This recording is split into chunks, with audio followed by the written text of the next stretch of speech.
Welcome back. Okay, सो ये हमारी अब आएगी सेकंड वीडियो।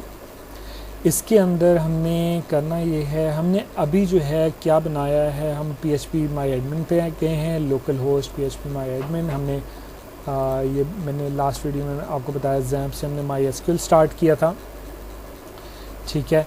उसके बाद हम PHP माई एडमिन में आए हैं। वहाँ पर आने के बाद हमने नया डेटाबेस बनाया अपना, ठीक है। मैं यहाँ पे दिखा देता हूँ। यहाँ पे आप अपना लेफ़्ट साइड से हम PHP बेसिक पे क्लिक कर लेते हैं। ये हमने डेटाबेस बनाया था। इसके अंदर हमने फिर बनाया टेबल, ठीक है।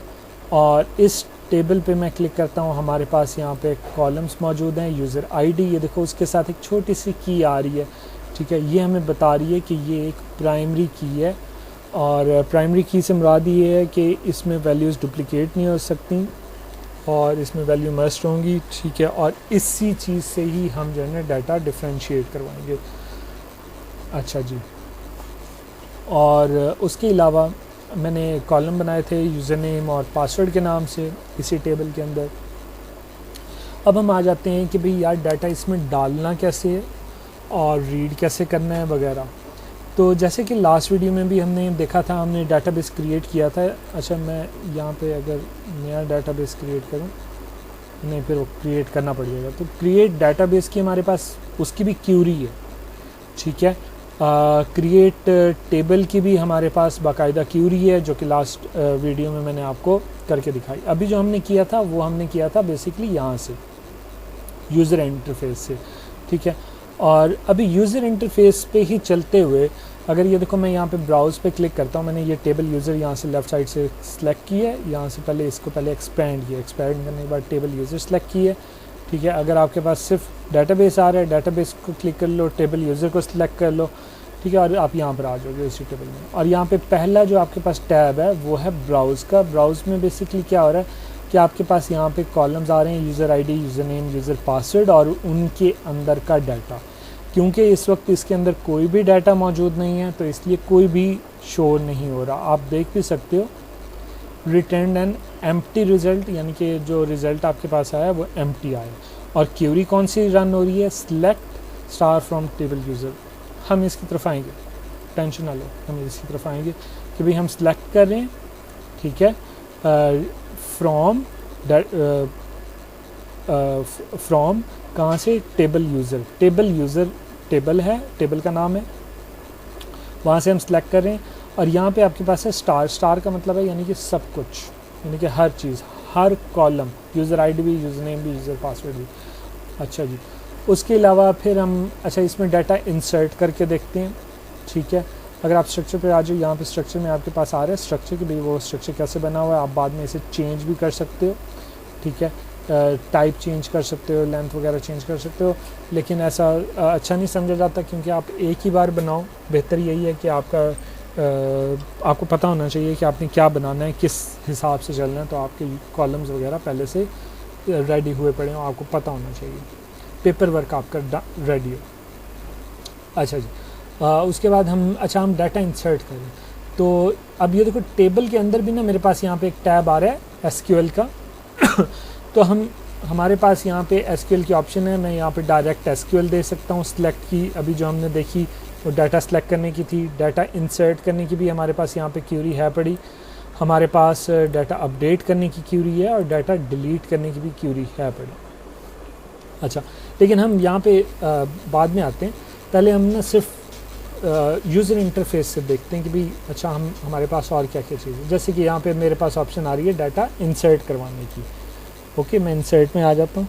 अब वो कह रहा है जी, अच्छा जी, डाटा आपने जो डालना है, यूज़र ID में आपने डाटा क्या डालना है, ठीक है। तो मैं ID यहाँ पे ख़ुद दे सकता हूँ, यानी कि मैं दे देता हूँ 101 दे देता हूँ, ठीक है, मेरे ऊपर है। अच्छा, उसके बाद जी यूज़र नेम आपने क्या डालना है, मैं यहाँ पे डाल देता हूँ अब्दुल, ठीक है। और जी पासवर्ड आपने क्या डालना है, मैं पासवर्ड दे देता हूँ 1 2 3 4 5, पासवर्ड भी दे देता हूँ, ठीक हो गया। अच्छा, यहाँ पे अगर आप देखो तो यूज़र ID ना बड़ा ऐसे छोटा करके दिया हुआ है, और यहाँ पे ऐसे बिल्कुल ऐसे वैल्यू सी आई हुई है। तो यूज़र ID थी हमारे पास प्राइमरी, और प्राइमरी के अंदर हमने एक और चीज़ सेलेक्ट की थी जिसे हमने सेलेक्ट किया था ऑटो इंक्रीमेंट। ऑटो इंक्रीमेंट क्या करेगा, वो ऑटोमेटिकली इसके अंदर एक वैल्यू ऐड करता जाएगा। तो मैं इसका यहाँ पे वैल्यू खुद से नहीं दूंगा, मैं वैल्यू इसमें एम्प्टी दे दूंगा, वो खुद ही जो डाटाबेस है ना वो खुद डाटा इंसर्ट करेगा। ठीक है, मैंने अब्दुल दिया और पासवर्ड दिया। ठीक है, ये देखो यूज़र नेम दिया है उसका और मैंने दिया है पासवर्ड और अभी कुछ नहीं दिया, और मैं यहाँ पे कर देता हूँ गो। अब आपने नोट करना है, जैसे मैं गो करूँगा तो ये देखो you have previously saved query, click get auto save वगैरह सारा कुछ आ रहा है। अच्छा 1 रो इंसर्ट हो चुकी है। ठीक है, इंसर्टेड 1 रो, और उसमें हमारे पास जी ये क्यूरी लगी है इंसर्ट करो into table user. Table user के अंदर डाटा मैं एंटर कर रहा हूँ, इंसर्ट कर रहा हूँ। अच्छा, आगे ये सर्कल ब्रैकेट्स के अंदर मेरे पास कॉलम्स के नाम दिए हुए हैं, जो कॉलम मेरे पास वहाँ पे बने हुए थे।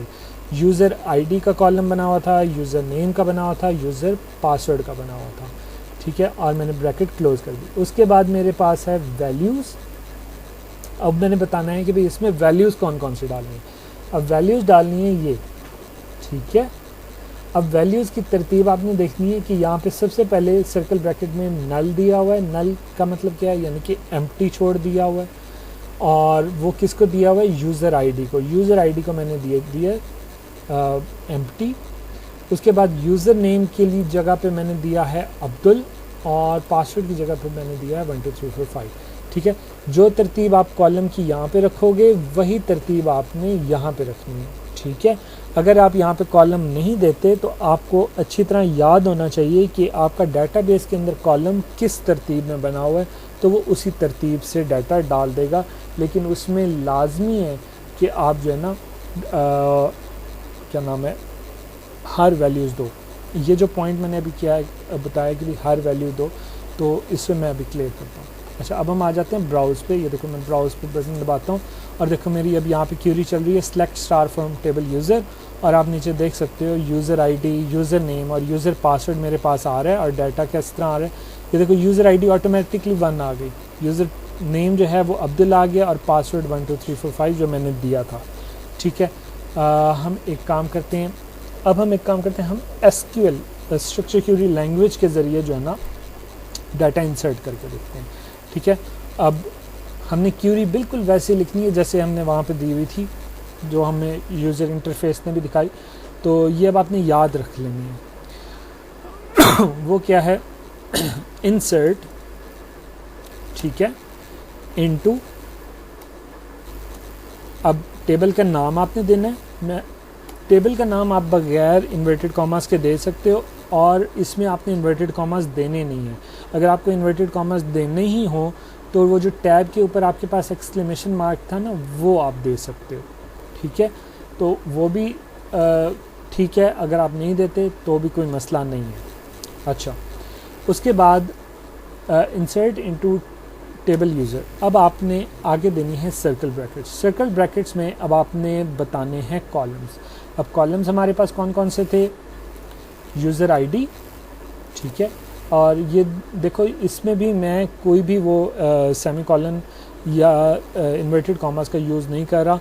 तो कॉलम के नेम में भी अगर आप ये यूज़ ना करो तो कोई इशू नहीं है, वरना आप जो है ना टैब के ऊपर वो जो आपके पास सेमी कॉलन की होती है ना, आप वो यूज़ कर सकते हो। ठीक है, इन्वर्टेड कॉमास आपने यूज़ नहीं करना, वो आई थिंक डिफरेंट हो जाएगा। अच्छा जी, उसके बाद हमारे पास थी यूज़र नेम, और फिर हमारे पास था यूज़र पासवर्ड। ठीक है, उसके बाद हम ना इसे ज़रा तरतीब से भी लिख सकते हैं, इसमें ज़रूरी नहीं है एक ही लाइन में लिखी। ठीक है, यहाँ पे मैं इंसर्ट इनटू, आगे मैंने कॉलम्स लिखे हैं। कॉलम लिखने के बाद मैं लिखूँगा वैल्यूज़। अब ये वैल्यूज़ बाकायदा टर्म है, आप ऐसे की ऐसे लिखोगे, ये कीवर्ड है। इस वैल्यूज़ के बाद फिर आप सर्कल ब्रैकेट्स लगाओगे और अब तरतीब से वैल्यूज़ दोगे। अब सबसे पहले वैल्यू आपने देनी है यूज़र आईडी की। अब यूज़र आईडी की वैल्यू क्या देनी है आपने देनी है नल। नल से मुराद यानी कि एम्प्टी। आप इसे दो इन्वर्टेड कॉमास भी दे सकते हो। अब देखो दो इन्वर्टेड कॉमास के दरमियान में क्या चीज़ मैंने लिखी हुई है, कुछ भी नहीं लिखा हुआ ना, इसका मतलब यही है कि वो बेसिकली वैल्यू नल है। ठीक है, सिंगल भी यूज़ कर सकते हो, डबल भी यूज़ कर सकते हो, लेकिन आपने इन्वर्टेड कॉमास लाजमी यूज़ करने, अनलेस आप कोई नंबर दे रहे हो। ठीक है, अगर आप नंबर दे रहे हो तो इन्वर्टेड कॉमास की ज़रूरत नहीं है। अच्छा जी, हम क्या दे रहे हैं, नल, मैं नल लिख लेता हूँ। अच्छा जी, उसके बाद कॉमा, कॉमा के बाद मैंने यूज़र नेम देना है, यूज़र नेम मैं दे रहा हूँ अली। अब अली क्योंकि मुझे एज ए टेक्स्ट में देना है तो मुझे इसमें इन्वर्टेड कॉमास लगाने लाजमी है। ठीक है, अगर आप नहीं लगाओगे तो वो उसे एज ए वेरिएबल कंसीडर कर लेगा और फिर उसे समझ नहीं आएगी कि भाई ये हो क्या रहा है। तो जो भी वैल्यू है वो आपने इन्वर्टेड कॉमास के अंदर देनी है। अच्छा जी, उसके बाद पासवर्ड, पासवर्ड भी क्योंकि मेरा एज ए टेक्स्ट ही स्टोर हो रहा है तो उसके लिए भी मैं इन्वर्टेड कॉमास यूज़ कर रहा हूँ, सिंगल या डबल आप कोई भी यूज़ कर सकते हो।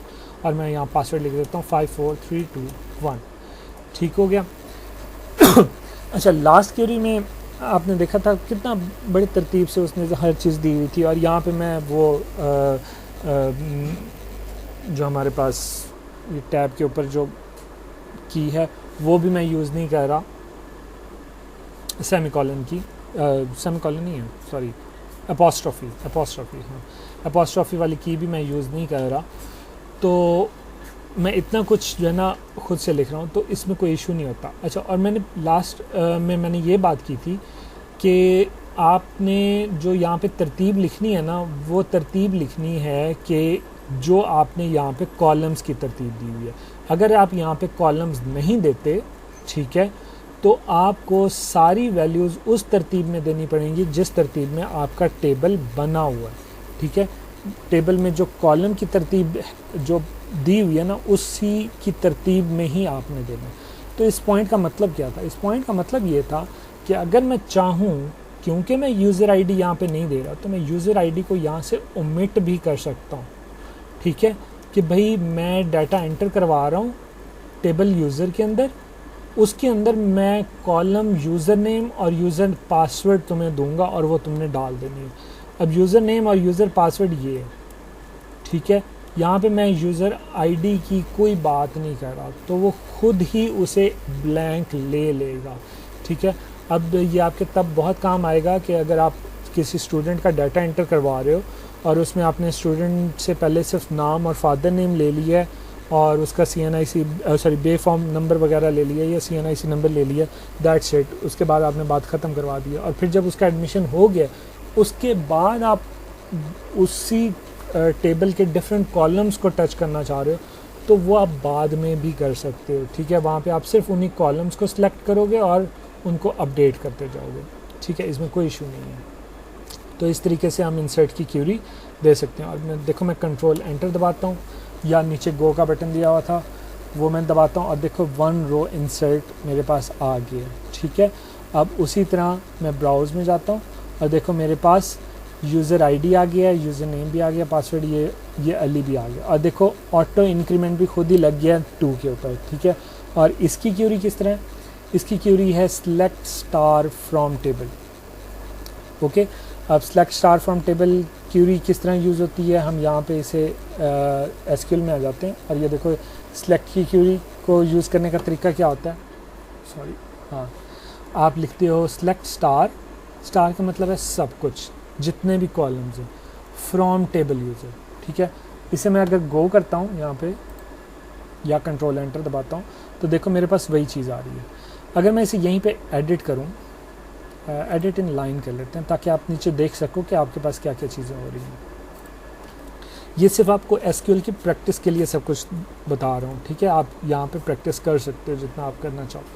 अच्छा, उसी तरह अगर मैं यहाँ पर आके इस स्टार की जगह लिख दूँ यूज़र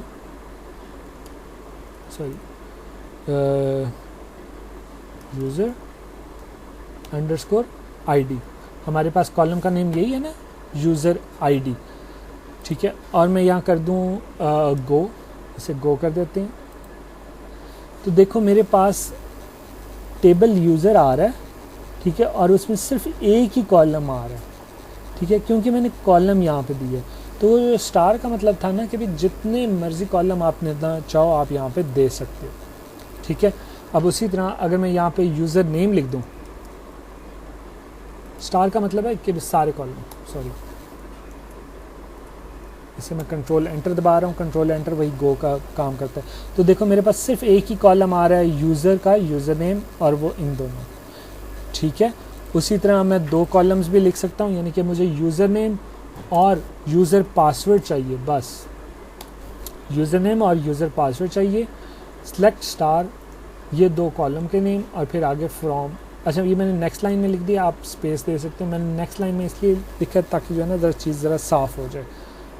अच्छा, इसे कंट्रोल एंटर करते हैं और देखो मेरे पास यूज़र नेम आ रहे हैं और यूज़र पासवर्ड आ रहे हैं, जिसमें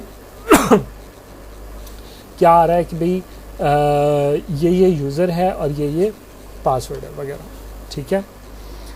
अच्छा, और सिलेक्ट का एक और बड़ा मज़े का काम है कि अगर मैं इसके अंदर यहाँ पे लिख दूँ, इसी में आगे यहाँ पे मैं लिख दूँ वेयर, ठीक है। मैं नीचे लाइन एंटर करके दे सकता हूँ, बट आप स्पेस दे के भी दे सकते हो। मैं ये आपको पॉइंट पता होना चाहिए। सेमीकोलन लगाओगे, इसका मतलब है कि एक क्यूरी एंड हो गई है, ठीक है। अच्छा, यहाँ पे मैं दे रहा हूँ select star from table user where user name, ठीक है, इज़ इक्वल टू, यहाँ पे आपको डबल इज़ इक्वल टू देने की ज़रूरत नहीं है, कोई मसला नहीं है। वेयर के बाद आप जो भी चीज़ लिखोगे उसे पता है वो एक कंडीशन है, ठीक है। अच्छा, और यहाँ पे मैं इन्वर्टेड कॉमास में दे देता हूँ ALI, ठीक है। अभी देखो मेरे पास दोनों डाटा आ रहे हैं, अब्दुल भी आ रहा है, अली भी आ रहा है, ठीक है। और जैसे मैं इसे गो करता हूँ तो देखो अब मेरे पास यूज़र नेम और पासवर्ड का कॉलम आ रहा है, क्योंकि मैंने वही दिया हुआ है, और सिर्फ अली का डाटा शो हो रहा है क्योंकि वो इसके बराबर है, ठीक है।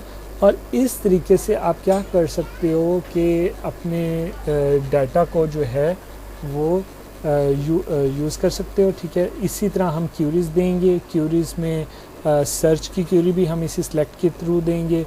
हम अपनी क्यूरी के ऊपर लिमिट भी लगाएंगे कि भाई हमें ज़्यादा डाटा शो ना हो, हमें बस 30 एंट्रीज़ आ जाएं, 10 एंट्रीज़ आ जाएं, तो उससे भी हम यहाँ पे इसी क्यूरी के थ्रू जो है ना लिमिट लगाएंगे। अच्छा, अब मैं आपको बता दूँ, आप एडिट की क्यूरी क्या होती है, आप एडिट में आते हो और एडिट में क्या होता है, आप यहाँ पे मैं पासवर्ड चेंज कर लेता हूँ। पासवर्ड मैं रख लेता हूँ जी QWERTY, ठीक है। मैं पासवर्ड चेंज कर रहा हूँ और मैं जैसे ही इसे गो करता हूँ तो देखो उसने अपडेट की क्यूरी लगाई है। अपडेट टेबल यूज़र सेट करो, ठीक है। यूज़र पासवर्ड को सेट करो, यूज़र पासवर्ड को इज इक्वल टू क्वेट्री वेयर। अब यहाँ पे अपडेट में वेयर बहुत लाजमी हो जाता है, क्यों? क्योंकि वेयर जो है वो बेसिकली आपको जो है क्या कहते हैं, आप मतलब फिक्स कर रहे हो कि भाई यार इसी डाटा को आपने चेंज करना है और किसी को चेंज नहीं करना। Where table user name is Ali and user password is this. अब यहाँ पे एक्चुअली यूँ नहीं होना चाहिए था, यहाँ पे लिखा होना चाहिए था where user ID is equal to this, क्योंकि मैंने वो आई थिंक इंटरफेस को समझ नहीं आई, तो वो ID आ नहीं रहा था, प्राइमरी की आ नहीं रही थी, तो इसलिए उसे ये बात समझ नहीं आ सकी। तो ये वेयर का क्लॉज अपडेट के लिए बहुत लाजमी हो जाता है। तो अपडेट टेबल, और उसके बाद यहाँ पे देखो लिमिट 1 दिया हुआ है। ये लिमिट 1 बेसिकली सेलेक्ट में हम ज़्यादातर यूज़ करते हैं, और लिमिट 1 का मतलब ये है कि भाई अपना जो भी ये क्यूरी आप जो रन कर रहे हो ना, वो एक रो तक महदूद रखना, ठीक है। आप अगर यहाँ पे 10 लिख दोगे तो इसका मतलब है 10 रो तक महदूद रखना, ठीक है। तो ये आपकी लिमिट से आप यूँ सेलेक्ट कर सकते हो। अगर आपके पास 10-20 का डाटा है, आप सेलेक्ट में भी लिमिट को यूज़ कर सकते हो, ओके। अच्छा, उसी तरह अब हम ज़रा ब्राउज़ पे दोबारा क्लिक कर लेते हैं, ठीक है। और ये देखो हमारे पास पूरा डाटा शो हो रहा है, सेलेक्ट स्टार फ्रॉम यूज़र। अच्छा, अगर मैं कोई डाटा डिलीट करना चाहता हूँ, जैसे कि मैं यहाँ अली के डाटा को डिलीट करता हूँ, मैं यहाँ पे डिलीट का बटन दबाता हूँ। Do you really want to execute, अब वो बता रहा है कि भाई यार ये क्यूरी रन हो रही है। Delete from table user where table user ID is equal to this. अच्छा, कॉलम को टारगेट करने के लिए ना वो यहाँ पे क्या करते हैं, table user dot user ID दे रहे हैं, ठीक है। तो ये वाला जो डॉट से पहले वाला जो ये मैंने डाटाबेस टेबल का नाम मैंने जो इस तरह लिखा हुआ है ना, वो आप अगर ना लिखो तो कोई मसला नहीं है, क्योंकि ये फ्रॉम टेबल यूज़र जो आपने लिख दिया है इसका मतलब यही है कि उसके अंदर ही मैं कॉलम देख रहा हूँ। लेकिन प्रोफेशनल और बेस्ट प्रैक्टिस के लिए आप ये वाला तरीका यूज़ कर सकते हो। ज़्यादातर ये लोग यूज़ नहीं करते क्योंकि इसका मतलब ही यही है, फ्रॉम का मतलब यही। अच्छा, और यहाँ पे देखो डिलीट फ्रॉम, ये वेयर लाजमी आ रहा है। अब अगर ये वेयर क्लॉज नहीं होगा ना तो इसका मतलब है वो सारी क्यूरीज को डिलीट कर देगा। तो अगर आपने कहीं पे मीम पढ़ी हो कि 8 मिलियन रोज़ अफेक्टेड तो इसका मतलब यही होता है कि उसने गलती से सारा डाटा उड़ा दिया, ठीक है, और वेयर का क्लॉज नहीं लगाया। तो ये देखो मैंने ओके किया और मेरे पास डाटा डिलीट हो गया, ठीक हो गया। सो यही बेसिकली SQL है, ये डाटाबेस है। लेकिन ये डाटाबेस अभी तक हमने सिर्फ यूज़र इंटरफेस से जो है हमने एक्सेस की है, लेकिन हम अपने क्लाइंट को तो ये चीज़ नहीं देंगे ना।